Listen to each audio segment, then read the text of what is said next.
Welcome back to the Deep Dive. Today we are undertaking a truly intensive session, wrestling with a stack of source material that is intensely focused, consistently dialectical, and frankly relentless in its critique. Absolutely. It's quite a deep dive we have planned. We are exploring the core architecture of modern power, ideology, and deep-seated class consciousness, drawn primarily from the highly focused critical perspective of author Jake Jones.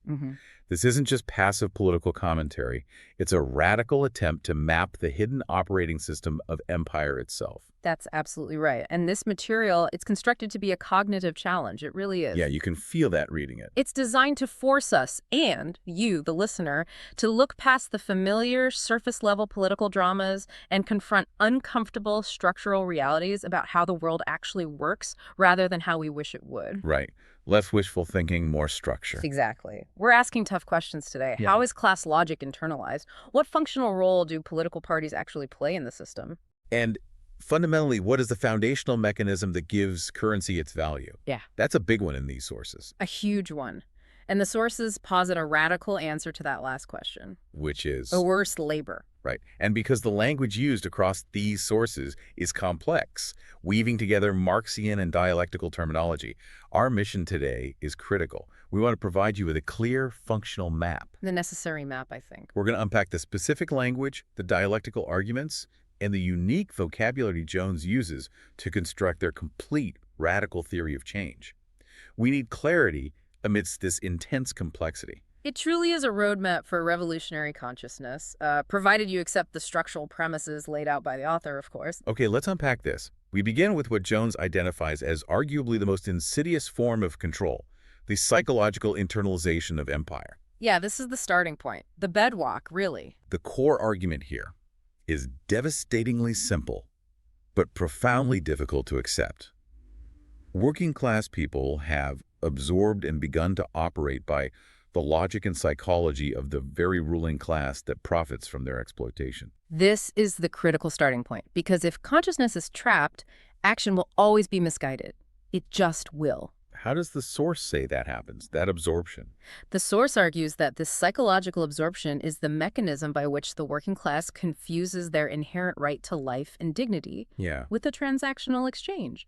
They believe they have to earn basic existence. It's not seen as a right. And what do they try to earn? The source describes them mistaking their labor, their time, their effort, their bodies for an entitlement token. An entitlement token, exactly. And they try to cash this token in for what Jones calls a borrowed superiority complex. Borrowed superiority complex. Okay, break that down. Think of it like this. If the boss is arrogant, the worker internalizes that arrogance and directs it downwards, Down. towards someone they perceive as slightly lower on the economic ladder, or maybe toward a neighbor they perceive as less deserving.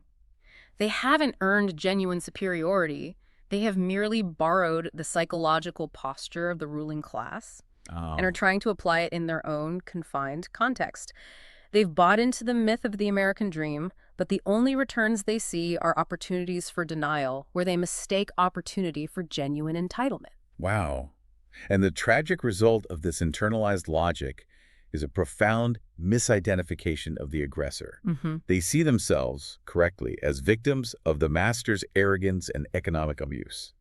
But they fail to recognize themselves simultaneously as self-inflicted victims of their own ignorance. That's a direct quote, right? Yes, self-inflicted victims of their own ignorance. And that ignorance isn't about being unintelligent. It's the ignorance of the systemic workings of capital. Right, the actual mechanics. Exactly. They're reproducing the system's core contradictions in their own personal lives and relationships, fighting horizontally for scrap. Instead of vertically for the entire structure.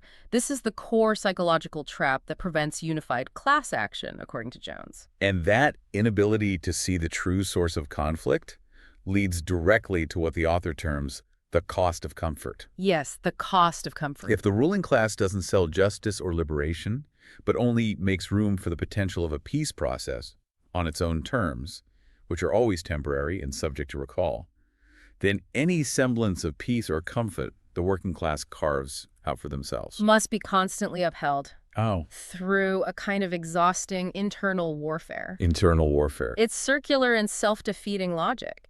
To maintain their small, precarious bubble of stability, they must constantly engage in social and economic combat, as Jones puts it, pitting friend against friend, sheltering themselves above comrades, becoming the enemy to both. So they see everyone else as competition. As competition for the scarce resource of stability, yeah. Yeah. Rather than comrades in struggle against the source of the scarcity itself.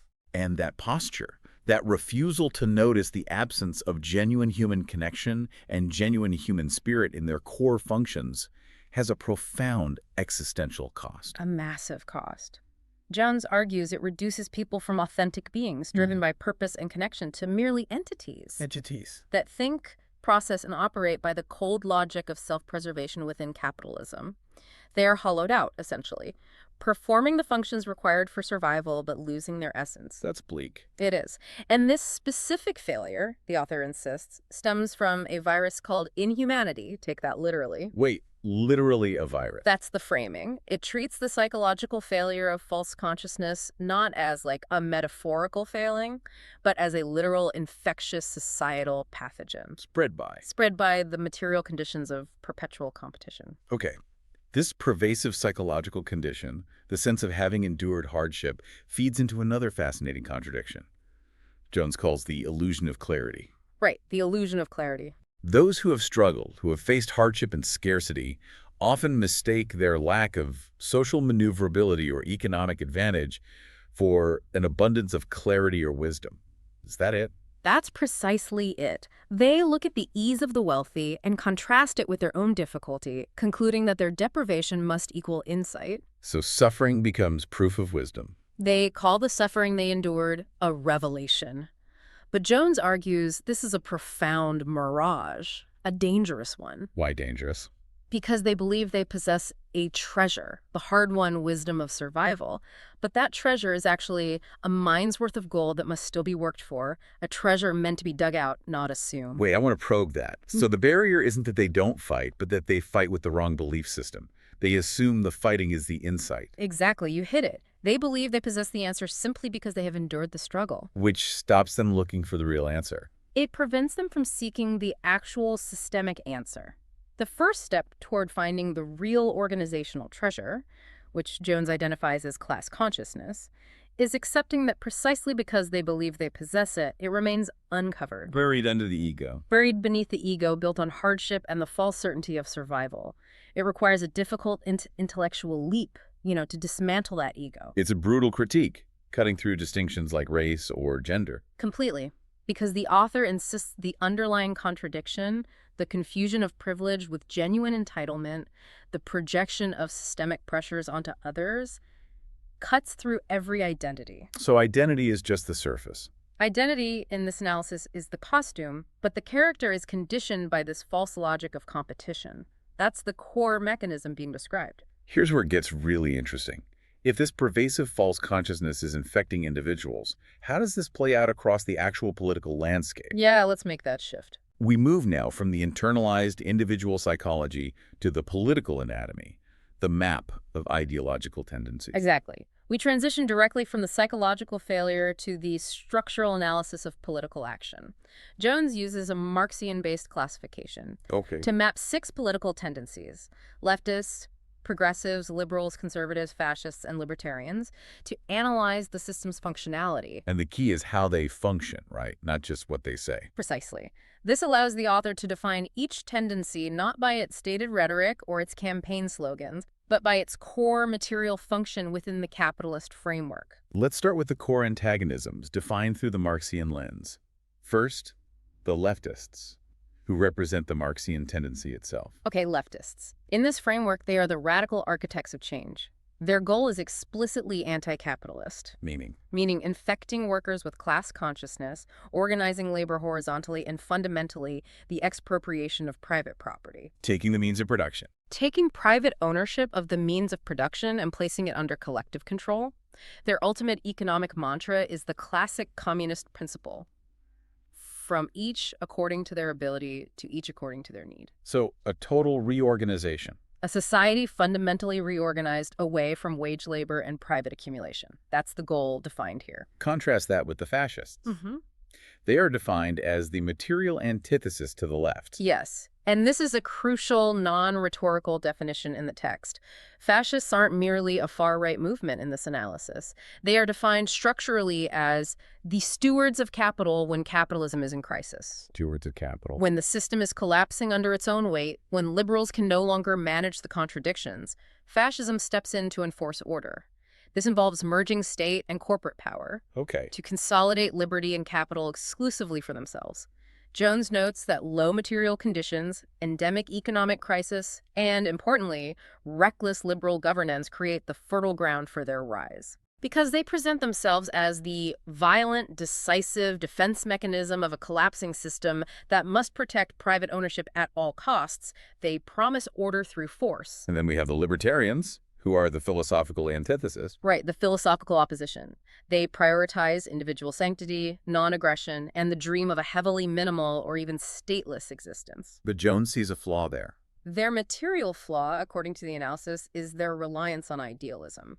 They seek individual freedom within the capitalist structure, while they focus intensely on the non-aggression principle. Which sounds good. It does, but they fail to grasp that capitalism itself, in this view, is a system based on economic aggression and class conflict, not just individual moral restraint. So libertarianism can't fix the core problem. Jones argues that capitalist libertarianism, because it places the individual and abstract property rights above the necessary collective organization of labor, is a revolt, but it is not a revolution. It can't sustainably challenge the capitalist system. It just wants to make it ethically cleaner, perhaps, for the individual entrepreneur.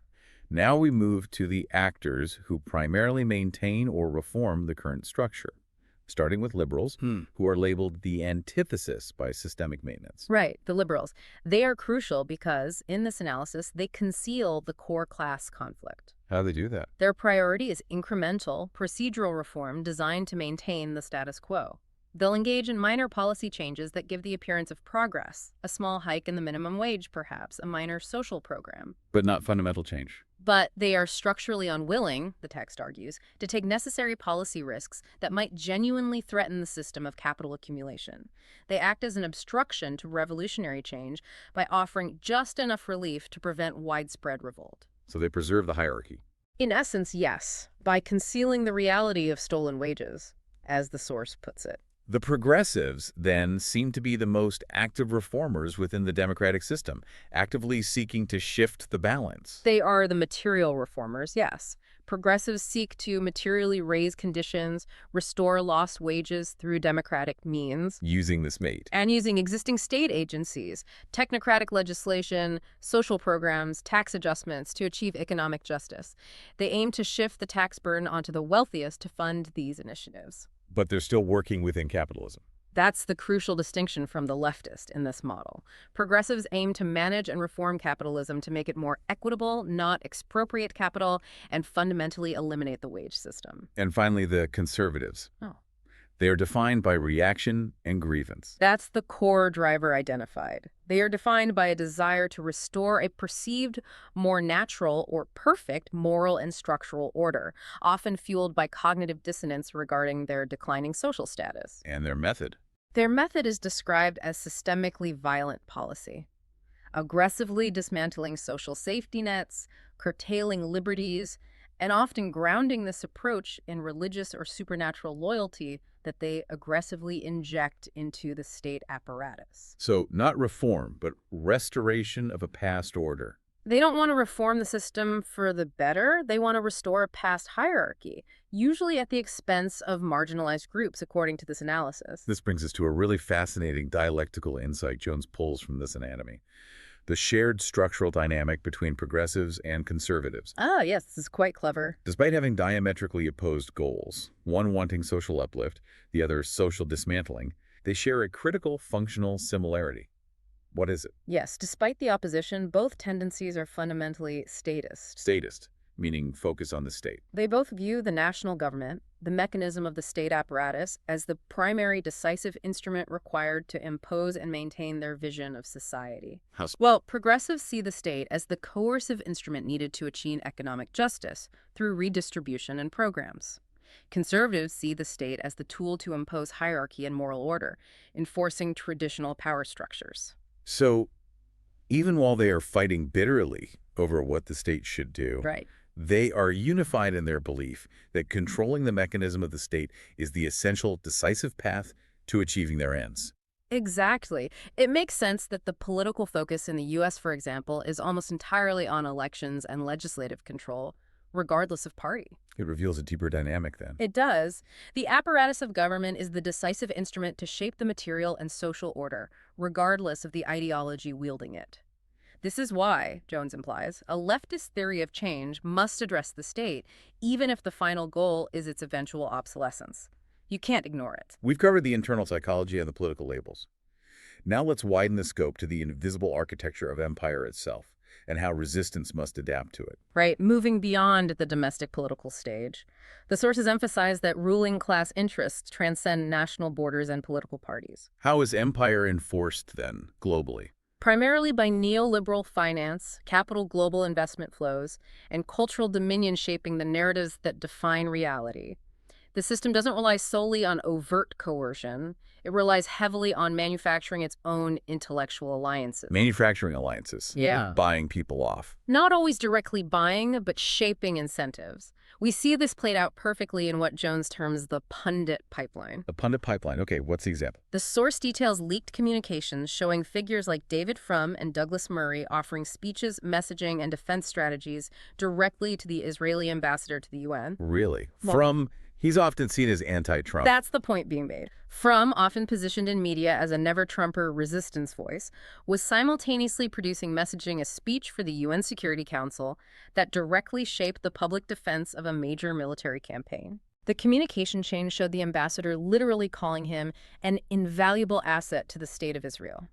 This demonstrates, Jones argues, that political labels are secondary to material alignment with global power. So the system rewards this complicity. Yes, with the modern carrot. Prestige, credibility, and public authority, effectively turning these sympathetic public intellectuals into, as the source puts it rather bluntly, self-important stooges. That's strong language. It is. The key insight presented is that empire doesn't need to issue commands or write checks in every case. It only needs to shape the professional incentives. How does that work? It aligns individual ambition, the desire for a TV spot, a lucrative speaking engagement, a prestigious fellowship, that kind of thing, with the objectives of global capital and imperial power structures. So the system manufactures its own allies. By ensuring those who rise to prominence are structurally incentivized to produce content that aligns with the interests of the powerful. It's a subtle but powerful mechanism. Speaking of architecture and immediate threats, the source provides an explicit immediate warning about Project 2025. Yes, a very direct warning. It's described not merely as a policy proposal, but as a living, breathing instrument of authoritarian ambition. Why so severe? What's the core danger highlighted? The warning is severe because it focuses on intent. The author describes the architects of Project 2025 as being so blinded by, well, greed, manufactured victimhood, and bad religion, as the text puts it, that they imagine themselves as divine inheritors of the Republic, not its servants. Their goal is constructing an edifice of exclusion that will use state power to materially starve and box out those they deem unworthy dissidents, intellectuals, marginalized communities. The text offers an unvarnished warning that we must present impartially. Yes, we have to be clear, this is the source's analysis. Which is that Jones compares their planned actions directly to past totalitarian movements, stating they will target intellectuals, dissidents, racialized peoples, and any group they can brand as subhuman. It's framed as a critical juncture that demands preparedness and disciplined resistance, not panic. That's key. And central to this immediate threat is the figure of Donald Trump. How does Jones analyze him? Interestingly, not as the grand mastermind, but as a tool for powers more cunning and more corrupt than he used. A dog of empire is the phrase used. A tool, a dog of empire. While he may appear chaotic or oafish, the analysis argues he possesses a perverse, inward-turned intelligence driven by ego that makes him uniquely dangerous as a vector for cruelty. The source delivers an extremely provocative and difficult warning here, doesn't it? It really does. Arguing that Trump is driven by a profound need to remedy his fragile ego through collective punishment. Collective punishment. And that he's capable of unleashing holocausts on his own countrymen for the sake of his pride, his hurt feelings. Again, this is the source's direct and very extreme warning. That's a chilling assertion. The analysis asserts that the cruelty witnessed abroad, in situations enabled by the U.S. administration, must not be assumed to be geographically limited. The key point here, structurally, is the focus on the ability of this figure to be used by deeper, more cunning capital interests. It's less about him personally, more about his function. And given this extreme analysis, what kind of resistance does Jones advocate for? This is exactly why Jones insists resistance must be disciplined, humane, and strategic, explicitly rejecting reckless chaos or theatrical performance. Why not chaos, some might argue? When the threat is this severe, the goal presented is to maximize political efficacy and minimize martyrdom, because martyrs are easily discarded by an authoritarian regime. It's about effectiveness, not just expression. So what does disciplined resistance look like in practice? The source points to the campus encampments of the spring of 2024 as the model. Yes, that's presented as the template. Why those encampments? They were successful in this view because they moved beyond mere performance. They were disciplined, sustained, visible, and deeply rooted in mutual aid. Mutual aid, like food and... We are talking about shared meals, maintaining internal nonviolence, establishing legal clinics, having medical teams on site, practical stuff. And how is that a weapon? Jones argues that this visible internal harmony, what they call joyful resistance, is itself a political weapon. It demonstrates that the protesters are already practicing the liberation they are fighting for, refusing to be defined by state fear or austerity. It shows an alternative is possible. The key is shifting from performative action, the kind that seeks clicks or moral purity, to strategic action that raises the material cost of oppression. Exactly, strategic action. That strategic resistance looks like practical infrastructure. Organizing legal hotlines, running FOIA campaigns to document abuses, mobilizing electoral pressure where possible, and building bond funds to protect those arrested. So practical, less glamorous work. These are not theatrical actions, no. They deny the oppressor the necessary political and legal cover for their abuses, and they remove the state's capacity to harm, as the text puts it. Without resorting to gratuitous cruelty or martyrdom seeking, it's about building a parallel structure of defense and resilience. So what does this entire intricate map of consciousness, politics, empire, and resistance ultimately rely on? We have explored the psychological chains of false consciousness and the ideological map of political tendencies. Right. Now, let's dive into the economic theory underpinning this entire structure. The foundation of value. Okay, this is the good theory, as Jones titles it, and it makes a radical, necessary claim. Money is fundamentally coerced labor. Coerced labor. That cuts against most economics, right? It challenges virtually every mainstream economic theory, yeah. From MMT to standard neoclassical thought. Jones asserts that the ruling class treats money as infinite because they seize labor speculatively. Speculatively. Before it even exists, it's a speculative gamble on future production. This absolutely challenges the traditional view of how government is funded. Oh, completely. Which tells us that the working class funds the government through taxes, and then the government spends that money. Precisely. Jones argues that thinking in terms like spending our tax dollars is ruling class consciousness itself. So how does it work then, according to this? The working class does not conventionally fund the government. Instead, their necessity to sell their time, their labor, to an employer under duress. The duress of survival. The duress of needing to eat, pay rent, avoid homelessness, that necessity anchors the value of the dollar. Taxes are enforced at gunpoint ultimately, and labor is stolen to stabilize a currency that exists only through this ongoing exploitation.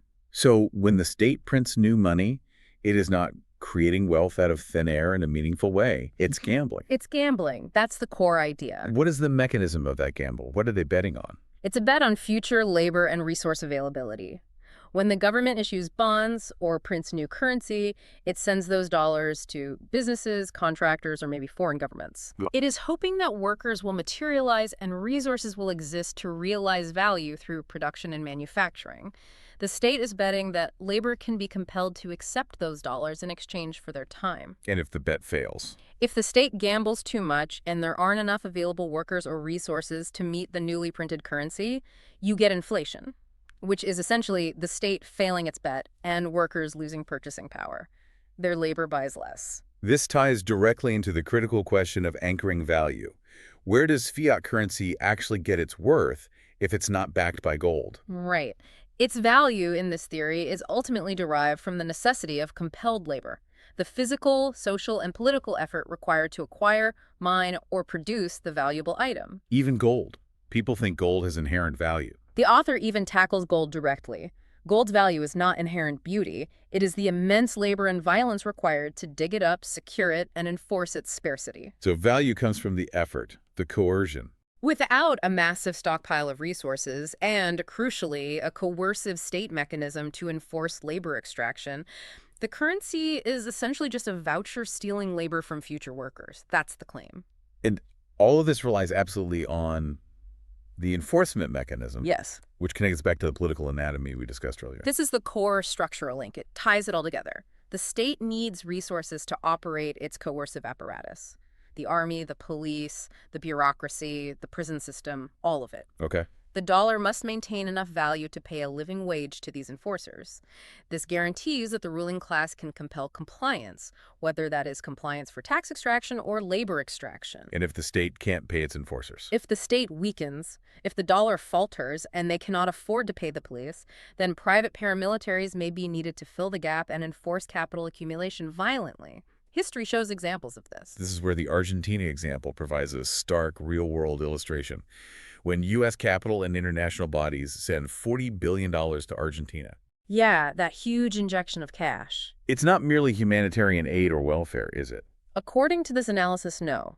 It's a mechanism to stabilize a failing state's enforcement mechanism. How does that work? If the Argentine state has high unemployment and massive inflation, tax extraction becomes impossible, right? Yeah. Civil unrest rises. Sure.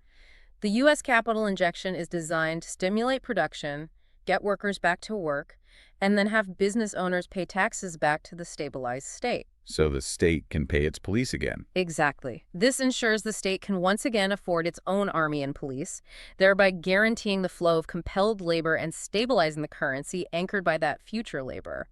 Without a functioning coercive state, the currency fails and capital accumulation stops. That's the theory. Finally, we need to look at how this coercion impacts the middle class, because Jones argues their exploitation is structural, not typically direct wage theft by a boss in the factory. Right. It's more mediated, but it's still coercion, according to the source. How is the middle class exploited then?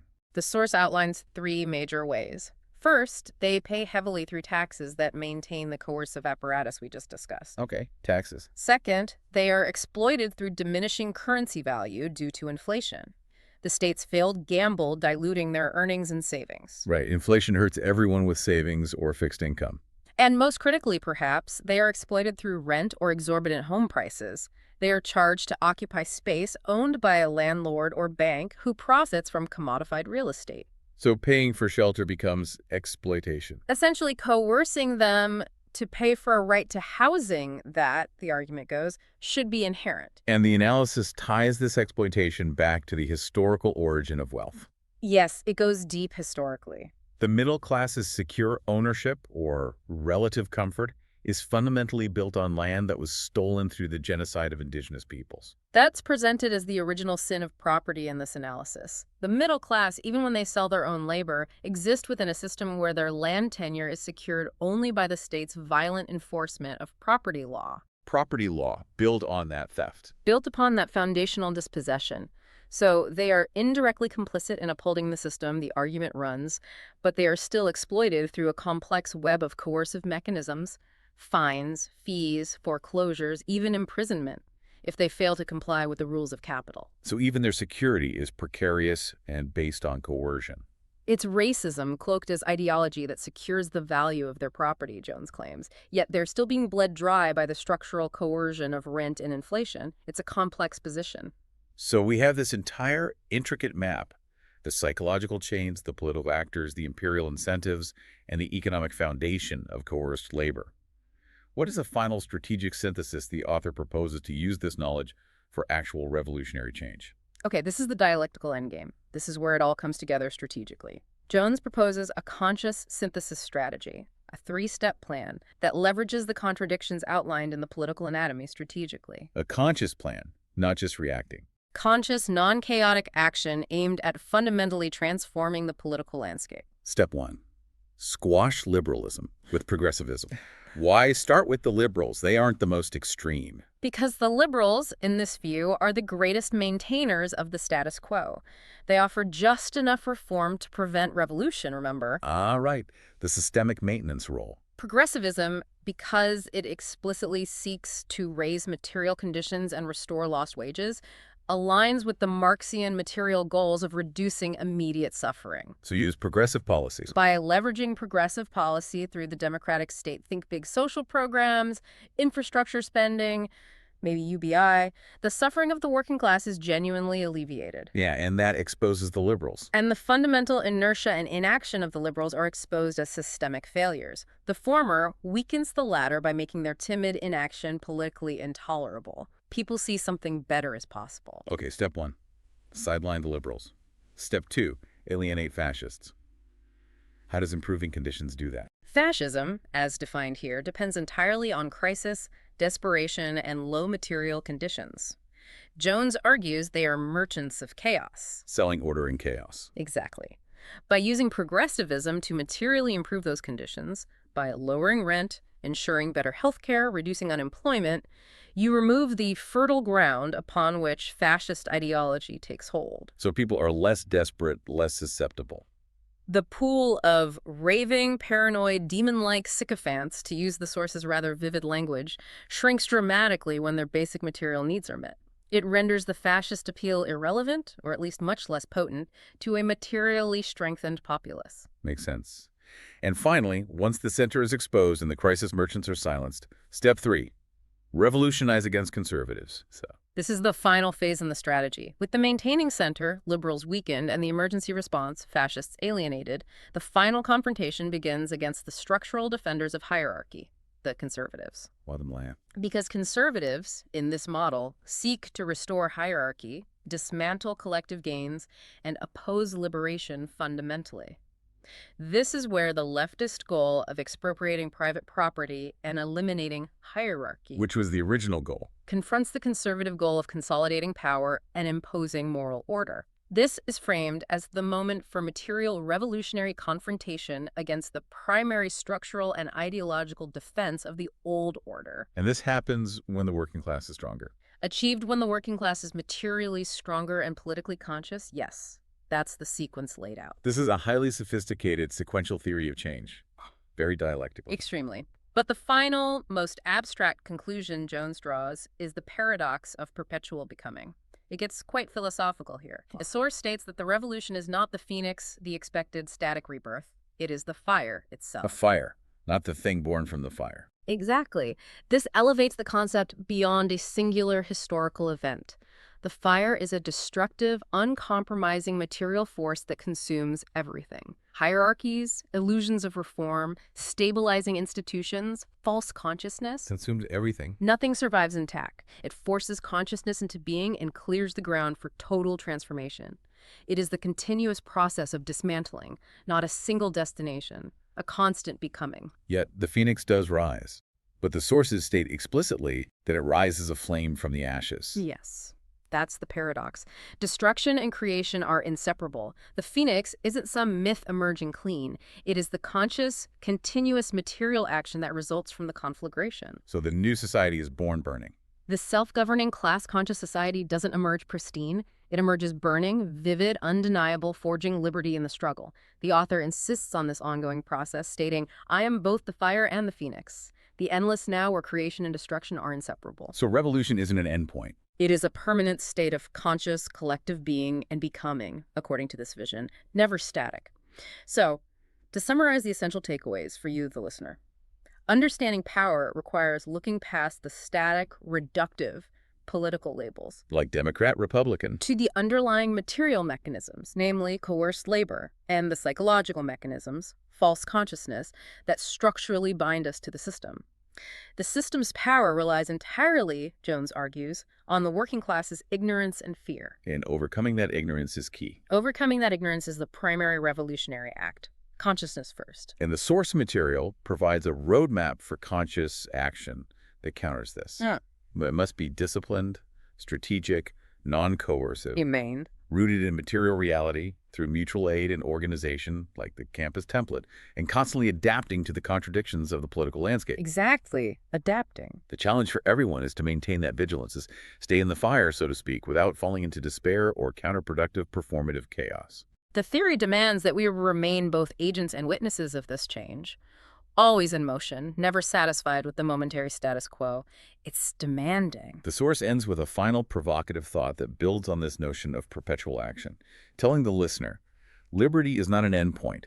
It is the ongoing act of believing and acting within the fire, of burning as I am burned, and rising aflame with each moment that refuses to cease. If revolution is indeed a state of perpetual burning, a necessary fire that will never go out because the universe itself is in constant motion, what sustains it? And Jones asserts that the single non-material thing that can sustain that fire is the love of life itself. Love of life. That is presented as the essential ingredient for conscious, sustained action, the will to live freely. Indeed.